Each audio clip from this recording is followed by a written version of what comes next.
With that, we're at the bottom of the hour. We're so grateful for you joining us, and we're in for a real treat here with Ben Thwaits and Duluth Sister Cities. So I'll pass it to Tom for our intro. Thank you, Brett. Ben comes to us here in Duluth from Spooner, Wisconsin. That was his last landing place. He served with Duluth Sister Cities International since 2019, but his path here has been an unusual one. After an initial career as an ecologist, and then later as a professional photographer, Ben founded and ran a therapeutic adventure photography program for at-risk youth for almost a decade. Through that work, he witnessed the profound transformative power of experiencing foreign landscapes and forging bonds with people from different cultures. This led to his current work at Duluth Sister Cities International. Ben holds a bachelor's degree from St. Olaf College and a master's degree from the University of Minnesota in the Twin Cities. He lives in Esko with his wife, Brenda, who is an elementary special ed teacher. He's got two sons. They have two sons, Nolan, 13, and Abram, 11, and two very mischievous, at least I'm told they are, but lovable dogs, Gabby and Teddy. Ladies and gentlemen, Ben Thwaits. Thanks, Tom. It's a really a great pleasure to be here, and I just wanted to start on a personal note to say that the last time I spoke here to the UU congregation was in late 2019 or early 2020, right before the pandemic. I think it might have been my last live talk that I gave in person. And I came away from that of all the well over 100 talks that I've given. That was one of the warmest experiences presenting to this group and talking to this group. One of the warmest experiences that I can remember and sharing this, the story of our work. So just really grateful to have this chance again with the Woven Basket and to share the story of our work. So for those, I'm guessing that people here know what Duluth Sister Cities is all about already, but in case there's a few that perhaps don't have an in-depth knowledge, we're really it's a small nonprofit that actually our friend here, Tom Morgan, helped found back in the mid 1980s. And we essentially run the city of Duluth's sister city relationships. The mission is very simple, but very powerful. And it is to promote peace and mutual understanding through this magical mechanism that I see it as magic, at least, of person-to-person exchange. It's these person-to-person connections that we forge that we believe are the foundation to creating a more peaceful world. That when you know somebody, you get to know their story, you know their background, you start to see the immense ways that they are more similar to you than different. And it is only through those person-to-person connections that we can build a more peaceful world. This is an idea, as I'm sure you've heard before, that this insight of this way of forging world peace was actually initially a concept of Eisenhower in the post-World War II era, as he was motivated to create a world in which we never see something like World War II again.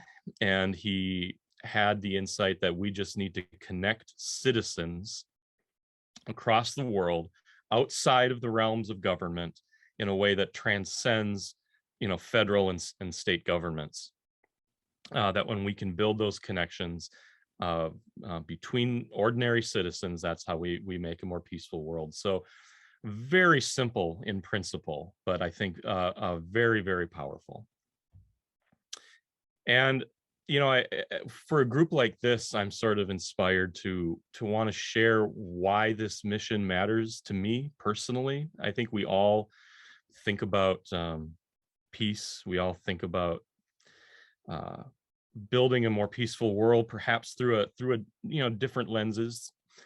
And the lens that I come at this work from is really something that's at the deepest part of my soul, in that I believe that life is a gift. We are incredibly lucky, no matter what your bearing, spiritually or not. You know, the fact that we have this little gift of existence is really fortunate and really lucky. And think of all the factors that have had to align to give us a chance to exist on this earth, and how unjust it is that certain members of the human species have to live a life that is just uprooted by the trauma of conflict between governments, right? Like, how unjust is that? And so, as a way, I think, of honoring the the gift of our existence, it's a duty for us all to strive to create a more peaceful world in whatever way we can. So we think about what stands in the way of peace. This is a complicated issue. We think about, obviously, we think, oh, is it war? You know, is it poverty? Is it conflict over resources? Is it climate change? I think is, emerging obviously as a big threat to peace. And I think the answer is yes to all of those things. But I would argue that all of those things, war, poverty, resources, climate, all of those things are proximate causes. Those are all making impacts on a more immediate short-term scale. And I think that there is something underlying all of those things. There is a root. There's a foundation to all conflict. And that is the stories that we tell ourselves and the stories that we tell others. The stories that guide us as people and the stories that guide us as communities and as civilizations. And so when we think about wanting to create a more peaceful world, we have to think about how to create new stories. So the fact that stories drive us as a species is probably not new to this crowd. Like that, that insight, like this is something that you guys have probably thought about before.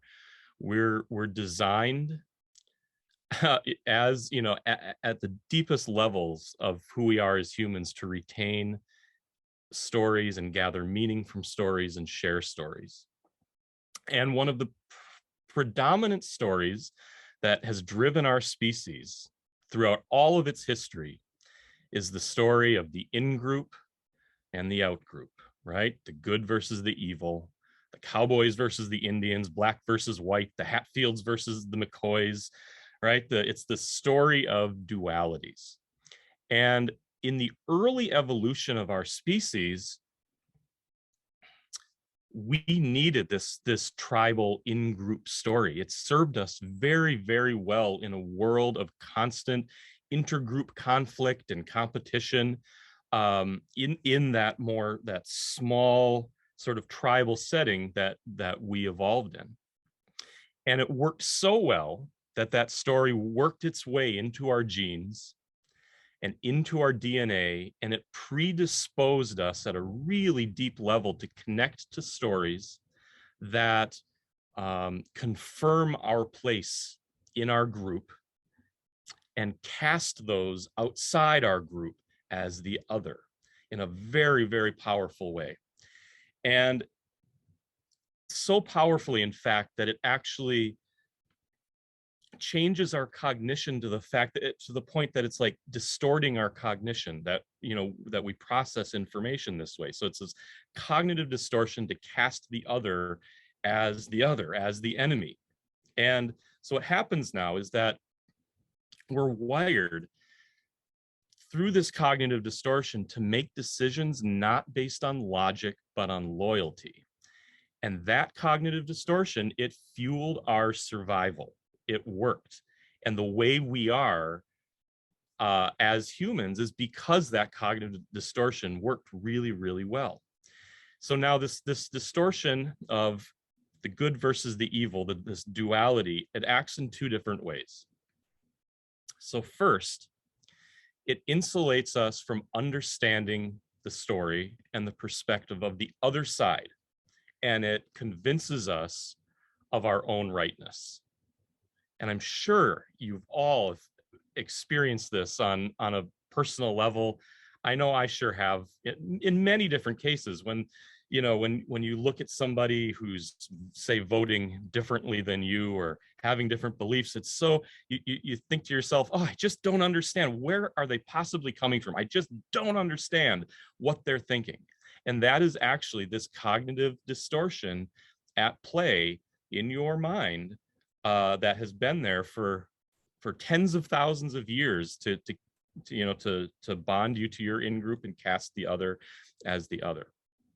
So second, when there is a clash of groups, what happens is that we reduce the identity of the other to a single factor. Are they an insider or an outsider? And we no longer see the nuance or the complexity in that other person or in that other group. So these are the two things. It insulates us from understanding the perspective of the other, and second, it reduces the richness of our understanding of the other. And I just want to drive home again that this worked into our brains very well, where, you know, in a time when our tribes were in constant conflict, we were, you know, food was a limited resource, and survival meant, you know, fighting with other people to survive. This worked really well. But the world has changed a lot, right? In the past 50,000 years. We live in a new world now, but our biological and evolutionary predispositions have not changed. And the thing is that profit-driven storytellers now exploit this cognitive distortion masterfully, whether it be television and the movies, whether it be politicians, whether it be the mainstream media, and that's on both sides, whether it's CNN or Fox, and especially social media are the masters at exploiting this cognitive distortion of the stories we tell ourselves. So in social media, these algorithms they're designed to keep us insulated in our own group and maximize tribal outrage, because that's what keeps us clicking and scrolling. And I mean, this is not me just saying this. This has been shown that outrage is what Facebook has a preference, you know, prioritizes in the feeds, is what stories create the most outrage in you. And so the more outraged we are, the more sort of in-group versus out-group stories that we are clicking on, the more money they make. And this applies to all the big story. You look at, you know, any movie nowadays, still to this day, right? It's still this kind of US versus Soviet Union type of feeling in good guys versus bad guys movies to this day. And it's so pervasive. So our organization, we actually had a small scale experience with this exact thing on social media just a little over a week ago. So Duluth City Council asked us to put together a statement outlining our position on the war in Ukraine, because they thought, or the city councilors had been getting a lot of questions from their constituents about whether we were going to drop our sister city relationship with Russia. And, you know, and so they just said, well, you know, just put a statement together for us. So we did. And we basically said, we're not dropping our relationship with Russia. That goes against the principles of what sister cities are all about. It's about citizen to citizen diplomacy. And it was a fairly, I thought, a tame statement, just kind of reminding everybody that sister city relationships are about citizens and not about governments. And so therefore we're keeping our relationship with Russia. And we put this on social media, or the news stations, of course, picked it up. It got spread on social media. And it was really interesting to watch those comments roll in on social media. And some were positive and supportive, and some were very not supportive.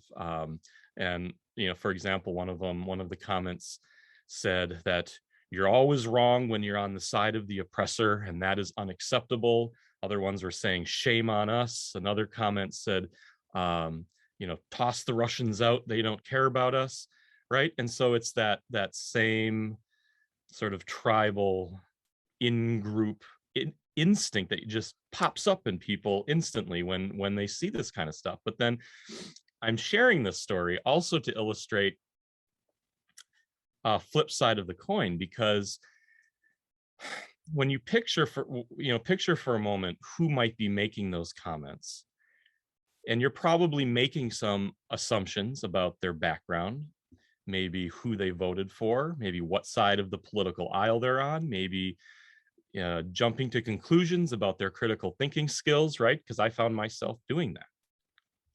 But the truth is that makes me just as much of a in-group thinker as they are, just to put them, to put those commenters in a box of their own. Because the truth of the situation is those commenters have a rich constellation of life experiences, of social and emotional experiences that lead them to those opinions. And the truth is, if they were my neighbor, I probably would know that I have more in common with them than I don't. And so the story that I was telling myself about those social media commenters is probably subject to the same old cognitive distortions that they were experiencing as well. So the ways that the stories we tell ourselves about this in-group versus the out-group, it's just so pervasive, and it is part of so much of the information that we're processing.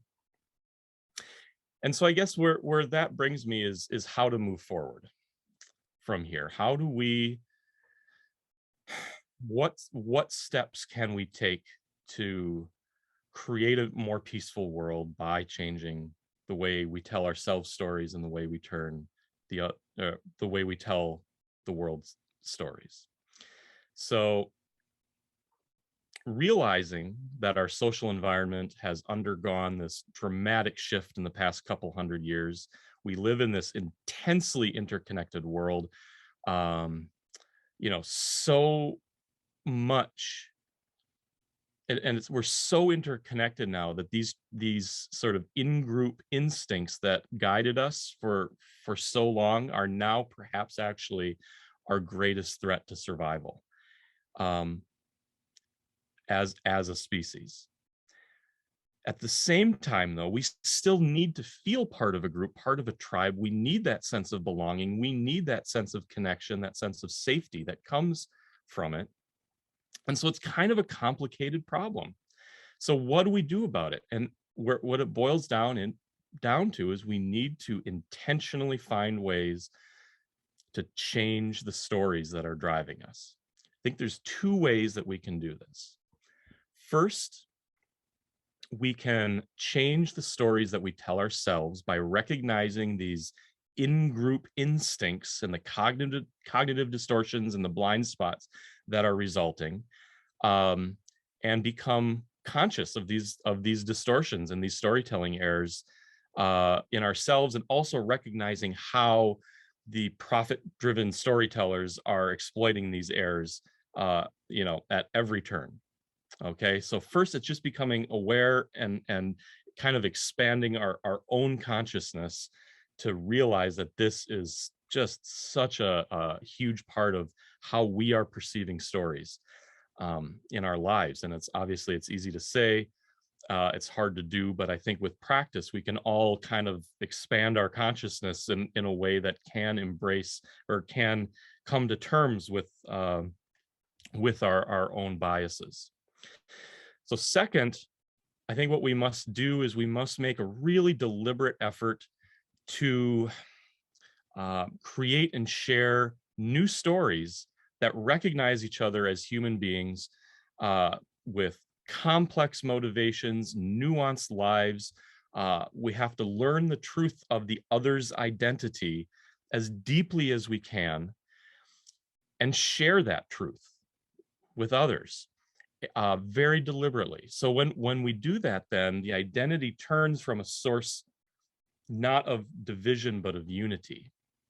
And this can be really difficult, and it can take a lot of courage, because it may cause us to be seen as a traitor in our own tribe, right? If we are recognizing the full humanity in the other, and it might even go against some of our long-held beliefs. But we have to begin learning the real story, the real rich, deep story of others, if we want to create a new foundation to peace. Without that, all the other forms of peacemaking are going to be shallow and short-lived.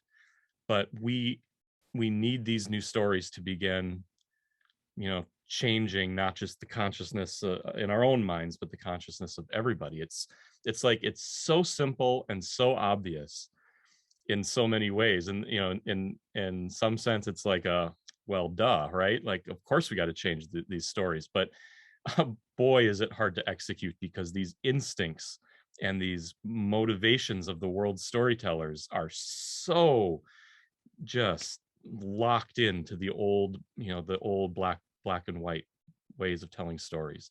So we need to seek out, create, and share these stories of shared humanity, um, uh, across all storytelling platforms. And the good news is that now is an easier time to do this than ever before. We're living in such an interconnected world. My boys right now, they're probably up on their computers playing games with people from 5 different countries. That's just their default now on, with on the internet, is just to assume that it's natural to connect to people in many different countries when, through their computer games. And they watch their YouTube videos with, where everyone, half the people they're watching have a thick accent of some kind or another. So we're living in this much more interconnected world, so it is easier to change stories. But we have to continue to become really, really intentional about it. So this is this type of understanding of the need to put the stories of the shared humanity, is something that fuels kind of everything we do as an organization at Duluth Sister Cities. It's just kind of part of our understanding and our awareness, that, and we almost, I think, take it for granted. Like, of course, this is what you do. And we do it in a lot of different ways, but I wanted to share a couple specific examples of what we're doing to promote this. So first of all, we have a really interesting and rich partnership with the Catalyst Story Institute. So they're a new organization in town, came here in 2019 from Vermont, and they are essentially what Sundance is to independent film, they are to independent television. So they're kind of the world's hub of independent TV storytelling, and they have a big festival every year, and they support creators. And they came to us and asked if we could help host international artists from around the world. And we hosted this last fall a group from South Korea, and this coming fall we'll be hosting groups from possibly 10 different countries, and really helping develop Duluth as a true global hub of storytelling. And we have a key seat at the table in how Duluth develops as a storytelling hub.